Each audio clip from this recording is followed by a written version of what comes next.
آج میں اپریشیٹ اس لیے کر رہا ہوں کہ انہوں نے معافی مانگی ہے۔ اصل میں ہمارے ملک میں ضرورت نہیں ہے کہ سبھی لوگ سیاست میں کود جائیں اور کچھ بھی کہتے رہیں۔ مولانا صاحب کو بہت لوگ زیادہ تر لوگ سپورٹ کرنے والی عمریں میں نے آپ کو بتا چکی ہوئی ہیں، 16 سے 34 سال کے درمیان کے لوگ ہیں۔ مولانا صاحب کو ایک بڑی دنیا فالو کر رہی ہے، پوری دنیا میں، نہ صرف پاکستان میں۔ انہیں چاہیے کہ یہ بہترین تجزیے پیش کریں یہ اپنی باتوں سے لوگوں کے دل میں اسلام کے لیے گھر کریں۔ بے شک جو پوزیٹیو چہرہ اسلام کا وہ دکھائیں، نیگیٹو تو کہیں بھی نہیں ہے، میں نیگیٹو کبھی بھی نہیں کہتا۔ پوزیٹیو جو بھی چہرہ اسلام کا وہ دکھائیں، اور یہ کبھی بھی سیاسی مسجد آباد کو بہت امید ہے، وَهِيَ خَرَابٌ مِّنَ الْهُدَىٰ، ہدایت سے خالی ہو جائے گا۔ یہ خراب کے لفظ سے هِيَ خَرَابٌ مِّنَ الْهُدَىٰ وَعُلَمَاؤُهُمْ شَرُّ النَّاسِ تَحْتَ عَدِيمِ السَّمَاءِ، اور ان کے علماء آسمان کی چھت کے نیچے کی بدترین انسان ہیں۔ مِنْ عِنْدِهِمْ تَخْرُجُ الْفِتْنَةُ وَفِيهِمْ تَعُودُ، فتنہ انہی کے اندر سے برآمد ہوگا، انہی میں گھس جائے گا۔ یعنی ان کا کام فتنہ انگیزی، مخالفت، جنگ و جدال، بھڑکانا، اپنے اپنے فرقے کے لوگوں کے جذبات کو بھڑکاتے رہنا اور مسلمانوں کے اندر اختلافات کو ہوا دینا، یہی ان کا کام رہ جائے گا۔ آج جن کو ہم علماء کہتے ہیں، ان کی عظیم اکثریت اس کیفیت سے دوچار ہو چکی ہے۔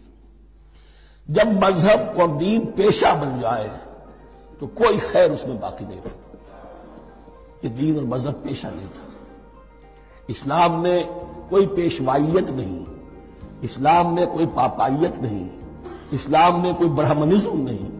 اسلام تو ایک کھلا، ہر شخص کتاب اللہ پڑھے، ہر شخص عربی سیکھے، ہر شخص کو امامت کے قابل ہونا چاہیے، ہر شخص اپنی بچی کا نکاح خود پڑھائے، ہر شخص اپنے والد کا جنازہ خود پڑھے۔ یہ جو ہم نے پیشہ بنا دیا ہے اور پھر انہیں پیسے دیتے، ظاہر بات ہے کہ پھر اس پیشے کے اندر تو پیشے میں عیب نہیں، رکھیے نہ فرحاد کو نام، تو پیشہ میں تو جو کچھ پیشہ ورانہ چشمکیں ہوتی ہیں اور جو خباثتیں ہوتی ہیں وہ آتی ہیں۔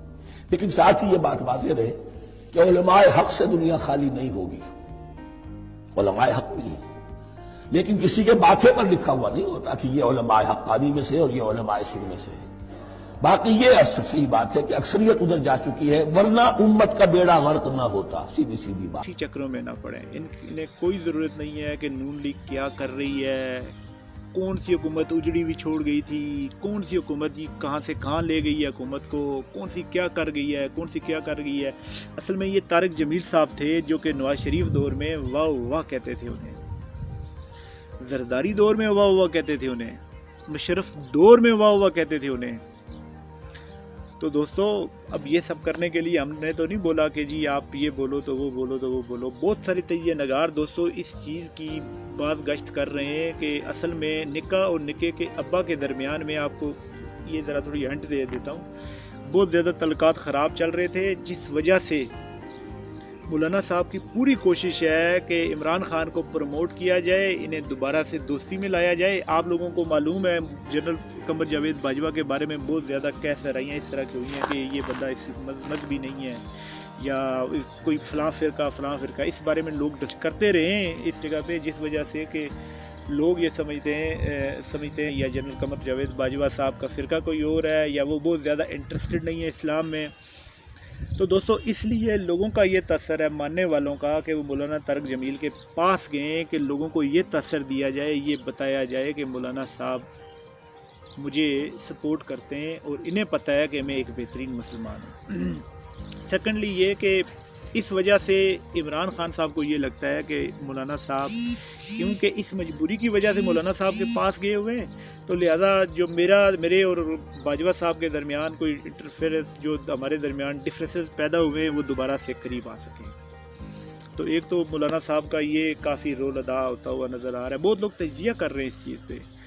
اور دوستو اس کے بعد یہ ہے مولانا صاحب کا کام کہ یہ کم چانس ہوتا ہے، دکھی تقریروں کے علاوہ یہ کہیں تبلیغ کرنے نہیں جاتے، یہ کہانیاں سنا رہے ہوتے ہیں نا، میں بھوٹان گیا، میں فلاں ملک گیا، فلاں، جسٹ تقریر کرنے کے لیے یہ جاتے ہیں۔ یہ ایسا نہیں ہے کہ جو بنیادی کام ہوتا ہے تبلیغ کا، کسی کی منت کر کے اس کام میں لے کے آنا۔ یہ صرف ایکٹریسز کو، سٹارز کو، پولیٹکس کو یہ ٹارگٹ کرتا ہے، اور ڈسکشن وغیرہ کر کے گھوم پھر کے واپس گھر میں پتہ لگے کوئی بندہ اگر تبلیغی جماعت میں آیا بھی ہے 2 مہینے کے لیے، اس کے بعد پھر اگلے 10 دن بعد واپس چلا گیا۔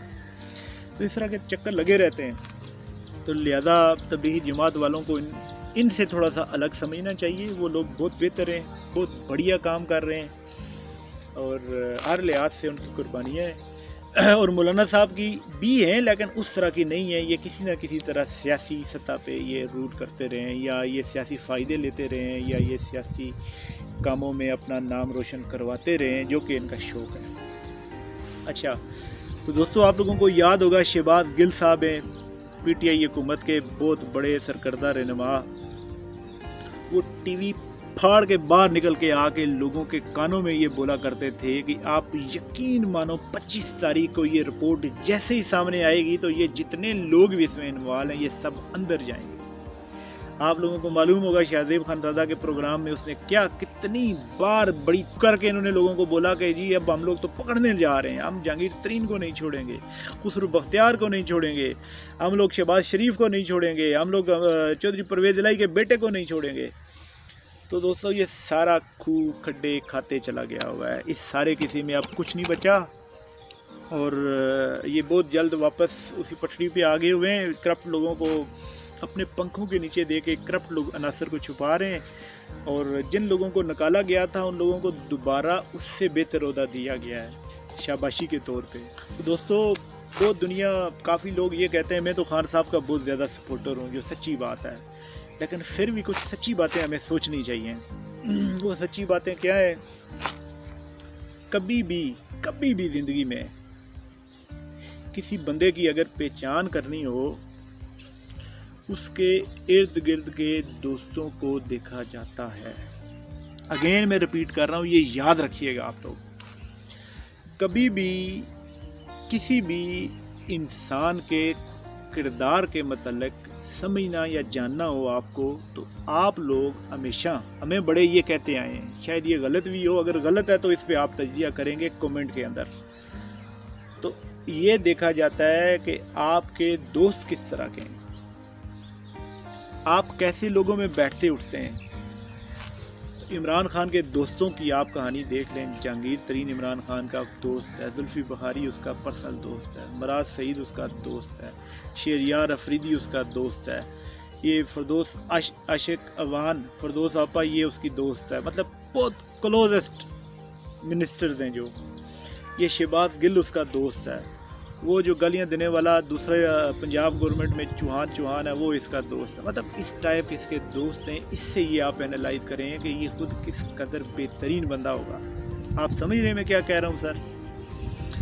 تو دوستو امید ہے آپ لوگوں کو میری ویڈیو پسند آئی ہوگی، اگر پسند نہیں بھی آئی تب بھی آپ نے میری ویڈیو کو لائک کرنا ہے، چینل میرا اگر سبسکرائب نہیں کیا تو سبسکرائب کرنا ہے، اور ساتھ بیل آئیکن کا بٹن دبانا ہے اور وہاں آل پہ کلک کرنا ہے۔ کمنٹ میں اپنی رائے سے آگاہ کریں مجھے، یہ ضروری ہے کہ آپ بھی اظہار کریں اپنی رائے کا، میرے خلاف ہی کیوں نہ صحیح۔